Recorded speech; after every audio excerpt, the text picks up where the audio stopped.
semuanya seirama. Saya juga tidak ingin menafik bahwa saya sependapat dengan kawan-kawan yang tadi dibicarakan semuanya. Nah, pertemuan hari ini tentu kita harus membuat kesimpulan karena jarang-jarang kita RDPU dengan PDP secara spesifik seperti ini. Nah, dan STAN tentu saja. Nah, ini kesempatan langka yang saya tidak dapatkan dari periode yang lalu. Bahkan dari sebelum Pak Darto. Ya kan? Pak Darto kan baru mengemban amanah ini. Jadi, kenapa ini kawan-kawan juga lebih semangat? Saya khususnya ya, semangat Pak harus dibedain ya. Semangat sama ngegas itu harus dibedakan. Gitu. Karena saya yang lalu juga, saya kebanyakan minum kopi Pak. Jadi, kafein tinggi, ya kan? Biasa itu. Baik. Jadi karena Pak Sudarto ini mendapat amanah yang begitu besar dan berat, Pak. Ini masalah kredibilitas. Anda tahu bahwa mengelola anggaran LPDP itu bisa dengan benar atau menerima titipan, ya kan? Atau dengan cara yang tidak benar. Kalau yang tadi Anda sampaikan, yang Anda paparkan itu soal mekanisme, nah ini juga akan sulit Pak ditembus oleh manusia pada umumnya yang tadi kawan-kawan sampaikan. Tadi Bu Anies mengatakan harus transparan. Betul, itu yang kami dari dulu itu selalu bicarakan, selalu ungkapkan. Transparan itu nomor 1. Transparan itu bisa diakses oleh siapa saja. Nah, apakah setelah transparan itu harus adil? Belum tentu. Kalau menurut saya harus berpihak. Berpihak sama siapa? Tentu saja sama yang lemah. Itulah negara hadir. Kalau kita samakan statusnya, ya sudah. Ada 10 calon, ini standarnya. Ya keteteran orang timur. Kan kita bisa lihat itu IPM-nya Pak. Nah ini yang perlu kita jadikan solusi bagaimana ke depannya. Kita ada keterpihakan. Nah ini yang menurut saya. Kalau saya lihat tadi ya sebagian besar. Ini juga Bapak juga memberikan kepada semua ya. Memberikan bahan juga mendadak 1 jam sebelum dimulai. Itu sebenarnya juga tidak kurang elok lah. Itu juga sebenarnya kan harus 3 hari sebelumnya. Walaupun memang diagendakan mendadak ya. Nah ini juga ditunggu-tunggu sebenarnya. Begitu hari ini ada ya. Nah ke depannya. Jadi kita juga tidak bisa mempelajari secara komprehensif ini. Nah ini ke depan harus jauh lebih baik lagi. Tetapi dengan hadirnya di sini saya memberikan apresiasi nih. Ya kan ini berarti mau berubah. Nah ke depan mau kayak gimana? Kalau mekanismenya seperti ini menurut saya tidak adil. Kita ada 2 contoh, cuman satu pimpinan sedang ke belakang. Nah ini contoh, menurut saya tadi, ini contoh di depan. Ada yang lahir dengan kelebihan, ada yang lahir dengan kekurangan. Mohon maaf Pak Mis. Anda mendapatkan beasiswa? Ya. Yang satu tidak. Bagaimana kayak orang Pak Misbahkun ini bisa bersaing dengan di sebelahnya kalau tidak mendapatkan beasiswa? Beliau masih untung mendapatkan kesempatan. Tapi ada jutaan orang yang kemampuannya seperti Pak Misbahkun. Tapi tidak mempunyai kesempatan. Nah inilah gunanya. Mohon maaf nih Pak Mis, saya harus pinjam daripada nanti keluar.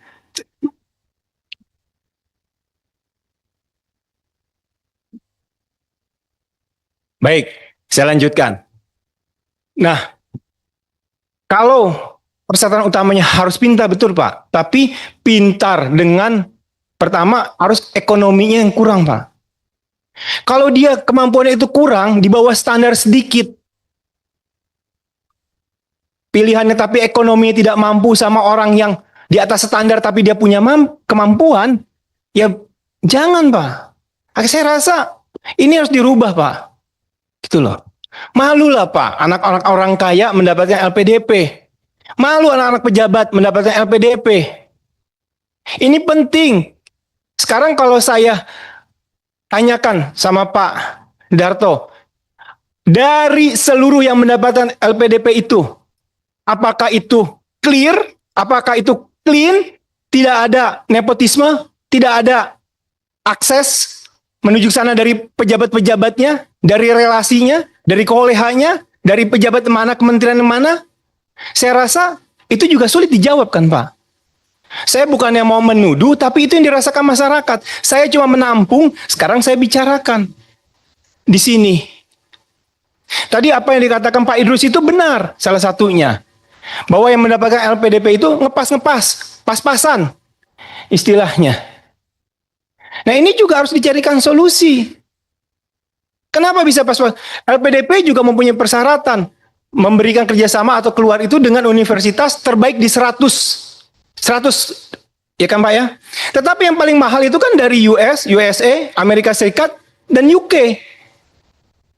Harusnya kita beralih nih Pak, ke Eropa saja yang lebih terjangkau. Jerman, Polandia sekarang bagus, Belanda, kalau ke Asia ada Jepang, ada Cina, Malaysia, Singapura. Nah ini dia. Belum lagi masalahnya begitu mereka lulus dari sana, akses mendapat pekerjaan di sini tidak dapat karena sesuai dengan bidang yang diambil di sana. Sedangkan kalau mereka kerja di sana, itu bisa di mana saja. Dan kalau mereka mengambil pekerjaan masih ada kesempatan di luar negeri, ya, itu disangkanya pengkhianat sama para haters. Ya mohon maaf, tapi itu katanya sudah makan uang pajak, bukannya kembali. Ya, tetapi kalau mereka nanti setelah berapa tahun baru kembali, menurut saya juga harus diberikan apresiasi. Mereka mempunyai pengalaman. Pengalaman di sana bisa diadopsi ke sini. Nah ini, menurut saya. Mohon maaf nih Pak Darto ya, jadi kemana-mana. Pak Darto jadi mungkin karena fisik Pak Darto kan nggak mungkin Pak. Misalnya contohnya ada perlakuan, oh udah Pak Darto sama saya ya udah kita adu panco saja gitu loh. Kira-kira kan secara apa? Zohir kan pasti saya kemungkinan menang secara kalau dilihat fisik, tapi kalau di dalamnya Pak Darto punya tenaga dalam kan lain hal, ya kan? Nah, ada beberapa Pak, saya mencatat, saya kalau suka mencatat terus saya baru ingat karena saya ingin sekali dari beberapa tahun yang lalu ingin rapat dengan LPDP baru kesampaian sekarang. Nah ini baru kedapatan. Tadi Pak Idrus juga menyampaikan bahwa terkait dana abadi Pak ya, LPDP ada kan Pak ya, yang Pak Darto di pekan lalu menyampaikan 140 triliun. Nah itu kan saya mendengar, itu nanti tinggal dijawab lagi. Bapak mengatakan itu diinvestasikan, ya kan, di surat berharga. Nah dari surat berharga aja sudah bisa membiayai. Nah itu uang dari itu apakah dilipat di situ saja atau memberi kontribusi kepada buat pembiayaan yang lain? Seperti itu atau jangan-jangan balik lagi juga ke pembiayaan LPDP kayak begitu. Nanti tolong dijelaskan juga. Nah, tetapi Pak Menteri Keuangan ada Bapak juga waktu itu dan sudah langsung mengeluarkan uang 200 triliun Pak ke sektor real dari Silpa. Pak. Nah, yang menarik Anda punya 140. Kalau menurut saya, kan saat ini Presiden Prabowo itu sedang giat-giatnya membangun sekolah rakyat. Tahun depan saya lihat itu di anggaran membangun 500 sekolah rakyat dengan nilai 24 triliun. Kalau saya tidak salah ya. Bayangkan kalau Bapak dari LPDP anggarannya itu bisa membangun 1000 sekolah rakyat. Berarti kan 48 triliun. Sisanya baru diputar lagi Pak. Ini kan cuma sebagai ide aja, mempercepat. Daripada uangnya mengendap.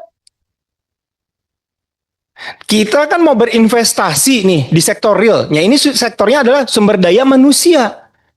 Nah, dari kalau sekolah rakyat itu ada di mana-mana, Pak. Dengan mudahnya bisa mendeteksi orang-orang yang punya kemampuan, Pak. Sehingga mendapatkan beasiswa itu tidak sulit. Nah, yang berikutnya terkait masih beasiswa, ini dari keluhan, Pak. Saya dari yang mendapatkan dana bersumber dari LPDP. Itu kan ada BPI sama BIM, Pak ya. Beasiswa Indonesia Maju kan dari LPDP juga, Pak. Satu lagi adalah Beasiswa Pendidikan Indonesia. Nah, mereka mengatakan prosesnya rumit. Terus berubah-ubah. Sehingga sering uangnya turunnya telat, Pak. Sehingga bayarannya, Pak, menunggak. Udah SPP-nya telat, bulanannya juga turunnya telat, Pak. Ini kan buat anak kos, Pak, Anda kan juga mantan anak kos, Pak. Kalau transfer dari orang tuanya terhambat kan, itu kemana-mana. Nah, jadi solusinya adalah staf yang memproses berkas beasiswa ditambah, Pak. Supaya tidak overload. Nah, ini memang kadang-kadang ini. Atau dibangun sistem, Pak, digital. Kan gampang sebenarnya. Kalau mau. Saya melihat begini ya, Pak. Mohon maaf nih yang harus ini tugas Anda, Pak. Gitu loh. Kalau bisa dipersulit, kenapa dipermudah? Itu loh, LPDP, Pak. Mohon maaf kalau kalimat ini yang keluarnya kurang enak didengar bagi yang sudah pernah menerima atau kawan-kawan di Kemenq ya, mohon maaf. Tapi ini buat kebaikan kita bersama. Mungkin yang terakhir terkait STAN, ya. Saya tidak soal program Ibu Evi, terima kasih. Yang saya mungkin Ibu kan waktu pekan lalu juga ada ya, kayak begitu. Tadi di halaman 18 sudah dikatakan cuman anak-anak mahasiswa semester tahun pertama. Kan 4 tahun Pak ya, 3 tahun di luar. Tapi kosong juga di luarnya kemana? Akses, ya itu dia. Ke perumahan ke belakang ditutup. Ya, saya kemarin saya ngomong tuh, Bu, sama warga sana, oh mereka happy. Dia bilang, dan apa kata saya bisik-bisik juga sama Pak Darto bahwa ini kan karena ada pengurangan jumlah mahasiswa. Jadi dan berhubungan dengan Kementerian PAN, ya kan Menpan kan. Jadi untuk menerima menjadi ASN tentu saja. Saya sepakat Pak. Tapi kan Bapak lebih aksesnya lebih dekat ke Menteri Keuangan. Menpan itu nggak bisa juga bergerak kalau Menteri Keuangan geleng-geleng kepala Pak, nggak ada anggarannya. Jadi artinya harus lebih longgar lagi karena kita kan memang butuh lulusan STAN. Itu kalau mau ribet Bu ya dan Pak Darto, mau yang sulit itu STAN. Itu STAN kalau saya lihat memang persyaratan. Tapi yang masuk ke sana kan bukan kacang-kacang gitu loh. Nah LPDP jangan disamain sama STAN gitu loh. Itu kan lebih spesifik. Nah jadi saya berharap ke depan ini masyarakat yang lemah ya. Kok tadi Pak Fatih juga menyampaikan itu orang yang dengan segala kekurangan, juga yang tidak bisa berbahasa Inggris, orang daerah, juga yang gaptek, kan banyak juga. Ternyata dia itu memang bukan orang IT backgroundnya. Nah ini juga harus mudah Pak. Harus tersaring lah Pak. Harus diakomodasi, ini yang paling penting. Mungkin itu saja pimpinan. Mohon maaf kalau saya tadi, pimpinan memaafkan saya. Itu dia udah senyum, oke. Baik, terima kasih, mohon maaf. Ya, sekali lagi, Assalamualaikum warahmatullahi wabarakatuh. Waalaikumsalam.